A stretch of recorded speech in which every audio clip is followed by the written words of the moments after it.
Elevated dread is about built-up emotions and resentment forming into a monster of its own, literally becoming a representation of evil and misery which haunts a building, where the poor protagonist has to witness how the story unfolded, becoming a literal monster of itself, hunting him. Hi folks, I'm R, your narrator, and welcome to Elevated Dread. If you have any video or game suggestions, make sure to send them to me on my Twitter or subreddit. Keep in mind that this video will have spoilers, and with that in mind, let's begin.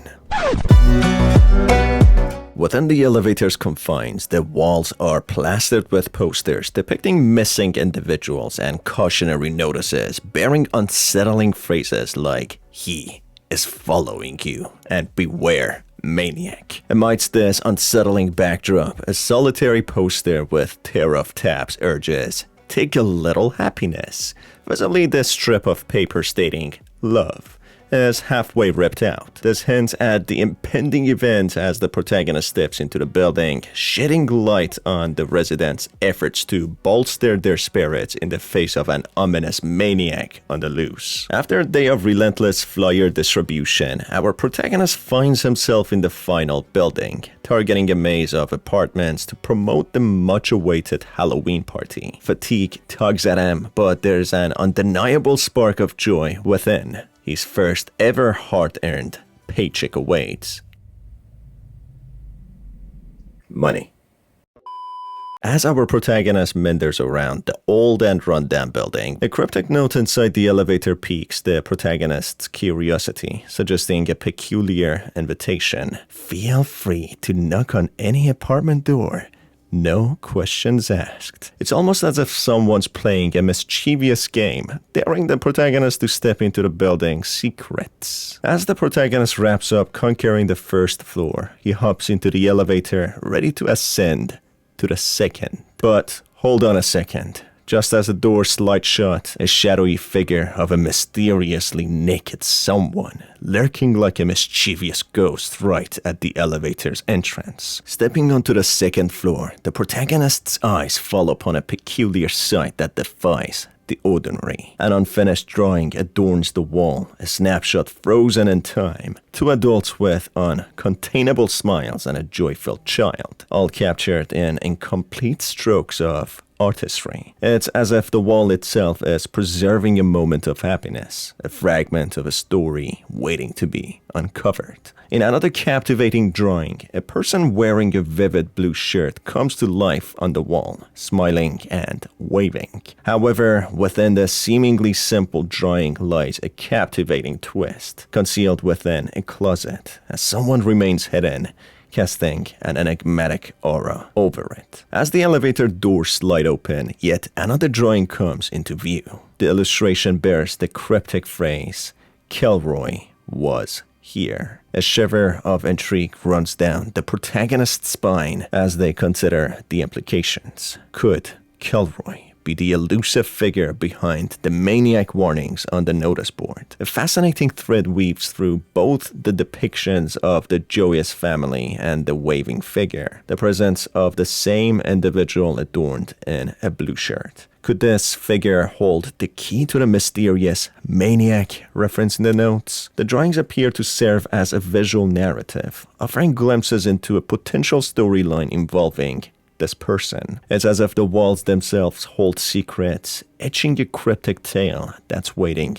to be deciphered. Venturing up to the third floor, the protagonist encounters a series of drawings that shift the tone. Here, the once happy family is depicted in heated disputes. Amidst this turmoil, another drawing unveils an intriguing metaphor. The continuous quarrel between the family has led to a crack forming in the wall. This fissure becomes a portal of sorts, allowing a sinister presence to emerge. As the narrative unfolds, the malevolent entity fixates on a depiction of a despondent child. In this eerie portrayal, the demon's tendrils reach out, attempting to engulf this sad figure. Within the confines of the elevator, a message scrawled in red ink grabs the protagonist's attention.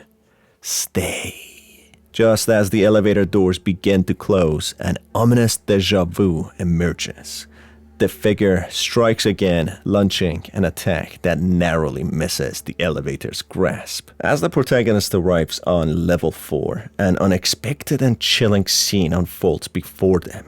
A solitary grave shrouded in darkness, and just as they process this unsettling sight, the lights abruptly flicker off, engulfing the space in an eerie gloom. Fingers trembling, they press the button for level 1, seeking respite from the unsettling atmosphere. Yet, as the elevator doors slide open, their hopes are dashed as they are once again greeted by the haunting level 4. They take a deep breath and set foot on level 4. Once more, their gaze falls upon yet another drawing etched onto the wall, a depiction capturing a terrifying moment frozen in time. It portrays a young boy plummeting from the tall building into his doom. The gravity of the situation presses upon the protagonist as he learns about the story of the family and what happened to them. After getting the lights to work again, the protagonist's attention is drawn to a new depiction within the dimly lit space. A haunting image confronts them,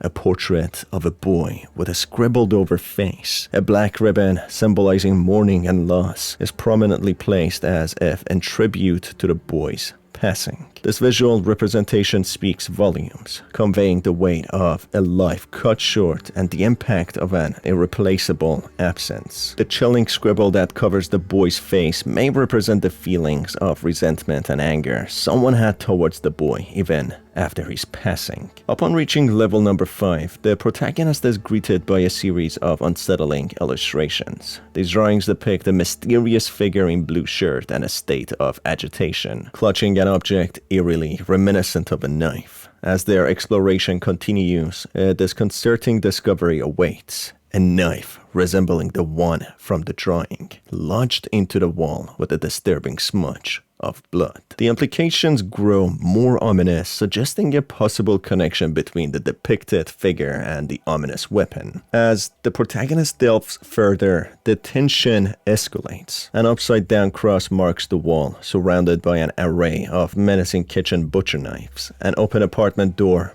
beacons, revealing a chilling scene within. Sinister paintings adorn the walls, while there is a raw chicken strewn across a table, hinting at a disturbing obsession with death. A photograph captures the image of a smiling woman, her appearance strikingly resembling the face on a missing person's poster. It's a chilling realization.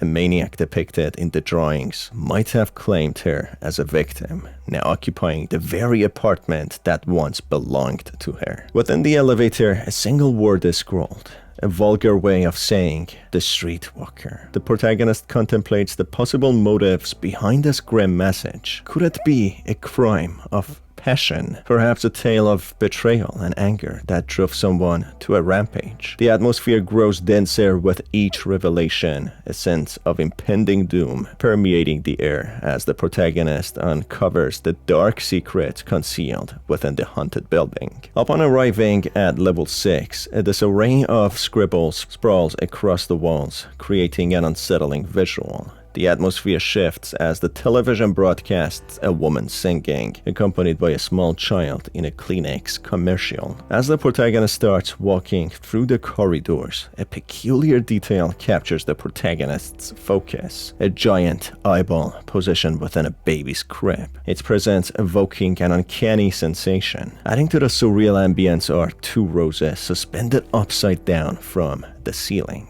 an eerie and unexpected display that heightens the feeling of unease within the space. Arriving on level number 7, the woman's presence on the TV screen remains consistent as she continues to sing, yet a disconcerting shift occurs as the commercial takes a bizarre turn. The woman in the advertisement now exhibits unsettling behavior towards the child. The environment itself follows suit, growing increasingly surreal. Items seemingly defy gravity, hanging in defiance of the laws of physics. It's intriguing to consider that the Japanese Kleenex commercial held a believed curse, leading to its swift ban after airing. The actors involved experienced bizarre accidents, and viewers were said to fall under the curse. This adds a profound metaphorical layer to the building's events, implying a curse might be at play. The emergence of demon-like images and family discord could signify the curse's influence, permeating vulnerabilities and allowing evil to manifest. Just as the commercial's legend speaks of curses spreading through the screen, the building becomes a cursed domain, blurring reality and the supernatural. Transitioning to level number 8, a disconcerting discovery awaits the protagonist. Drawings reveal unsettling scenes of people engaging in inappropriate behavior. Another open apartment door reveals bloodstains on the floor, the haunting cries of a child, and a peculiar wooden doll that gradually morphs into a grotesque, oversized baby head.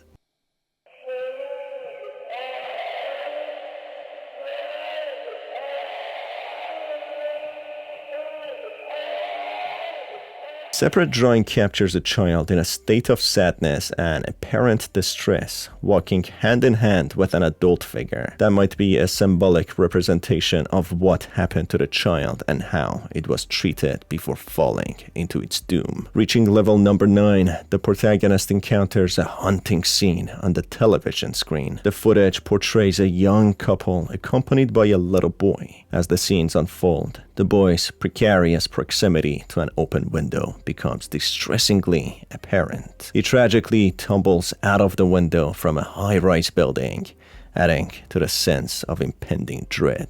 The man featured in the footage is dressed in a blue shirt, a visual parallel to the enigmatic figure seen in the drawings. Having traversed through all 9 levels, the protagonist encounters a jarring shift in the elevator's behavior. The confines of the elevator dissolve, giving way to a disorientating expanse of endless corridors. In the surreal space, an eerie doll makes its appearance, its presence serving as an eerie harbinger of what lies ahead. The figure, donning the distinctive blue shirt, emerges once more, exhibiting a sinister blend of anger and perverse joy. As the protagonist's journey reaches its climax, a sense of dread intensifies. From the shadows, an enigmatic figure materializes. In a surreal and horrifying transformation, this figure metamorphoses into a huge and monstrous entity. The monstrous form looms menacingly, framed against the backdrop of a chair and an unsettling painting depicting a woman. The scene is chillingly punctuated by the presence of a shadowy figure lying in a corner, while a crib holds a baby swathed in a disturbing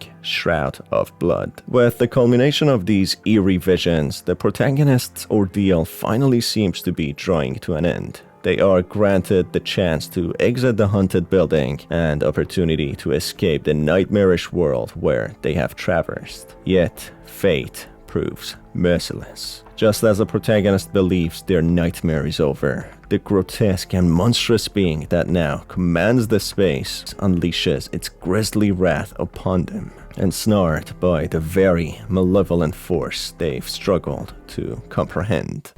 Now, let's just try to unravel the mysteries and see what the hell just happened.